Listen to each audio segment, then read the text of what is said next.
So you mentioned about this, it is the easiest and quickest way, right? Mm-hmm. Now, we have been hearing, some of the concerns that some of our clients have is that it takes very long to EB5. It takes almost 2 to 3 years to get a green card. So how do you say that it is a quickest way? Yeah. I mean, is it relative in comparison to other programs, or how would you say that it is a quickest way? Exactly. I would definitely say it's in relation to other programs. Immigration from India, the Middle East, it's very limited. Mhm. You only have certain avenues. Okay. A lot of them require you to have an extensive academic experience, an extensive professional experience, or you need an employer in the US to sponsor you. And then to get a green card through those ways can often take 10, 15, 20 plus years, just because of how much Indians have used those other programs. The Right. EB5, relatively, you're right, it takes 2 to 3 years to get that green card, but that's much quicker than 15 years. Yeah. And I would say for a lot of those families who have, 14 or 15-year-old children in India and they're Mhm. looking to go to university in the US, Uh-huh.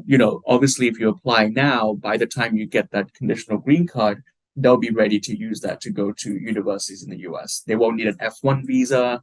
They won't need to apply for I-20s or anything like that. They can go and apply for any school just like any US citizen. Oh, wonderful. So if we get a green card and our children move to US and they start studying over there with the green card, what are the benefits of that vis-a-vis them coming on an F1 visa? Yeah. So let me walk you all through the process that if someone was to come on F1 visa, how would they set up life in the US without an EB5? Right. If you come on an F1 visa, you're tied to a specific school. Right. You have to get what's called an optical practical training card if you want to take an internship somewhere. All right. Once you're ready to graduate from school, you have to go through what's called the H-1B lottery system. So once you graduate from university, in order to remain in the US, you have to find employment when you're an F1 student. If you don't find employment, then you have to leave. All right. So then people go through what's called the H-1B lottery system. You have to find an employer who's ready to sponsor you in your specialty occupation, is what they call it. Your occupation has been related to your area of studies. Right. You have to find an employer to sponsor you. And how easy it is to get such employer who's sponsored? It really depends on what you're studying. I think if you're someone in the tech industry, you're more likely to find an employer to sponsor you. If you're someone in, let's say, I think in the service industry, it might be a little bit difficult. Hospitality industry, it might be a little difficult. But the difficulty really lies in the lottery system itself. I see. Okay. So first, roadblock is that you have to cross.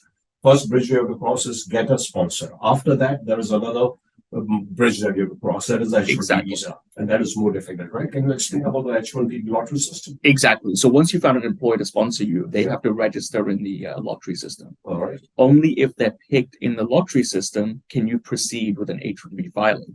Right. So just to give you some idea, over 200,000 people apply every single year. This can only be done in March of any given year. Right.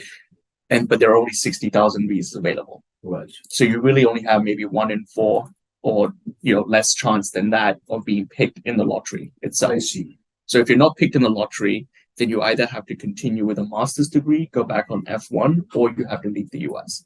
Oh, so that's why we are seeing, I've seen recently a few people, especially those not following, the STEM degree. Mm-hmm. Many of their children are having to come back to India after studying. I've seen my friends' children, they have to do that. So that is because they're not able to get sponsored or exactly get the H1. After getting the sponsor, they're not able to get the H1B lottery. Right. And then let's say you are one of the lucky few who do get picked in the H1B lottery. All right. Now the H1B is only good for 6 years.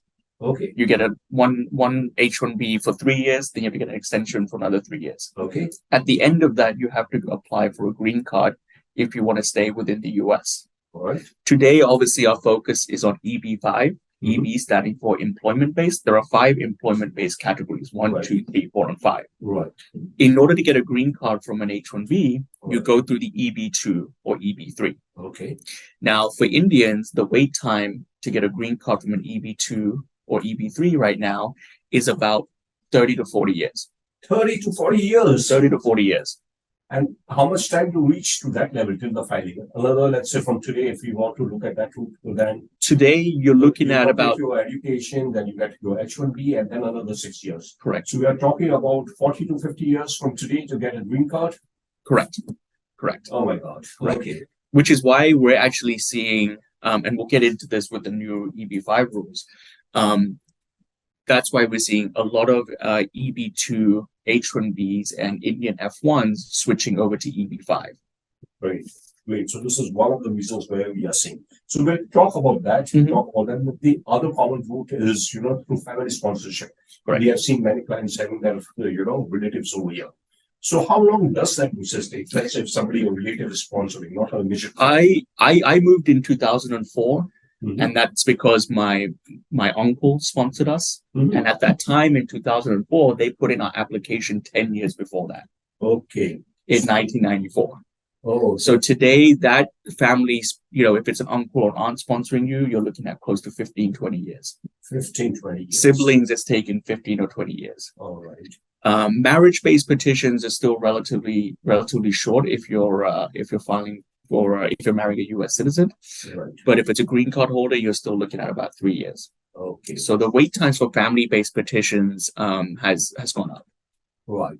So compared to that, we are talking about H-1B taking 40 years. We are talking about family taking 15 to 20 years. So compared to that, the EB-5 takes about 2 to 3 years. So that's why you consider it to be the quickest way to get the green card, right?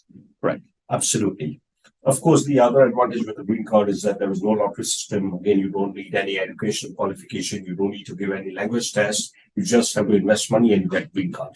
Correct, exactly. And we'll get into the specific requirements, but ultimately, like you said, Paresh, I mean, there's no education requirement, no academic requirement, no language requirement. All you need to show is where your money came from.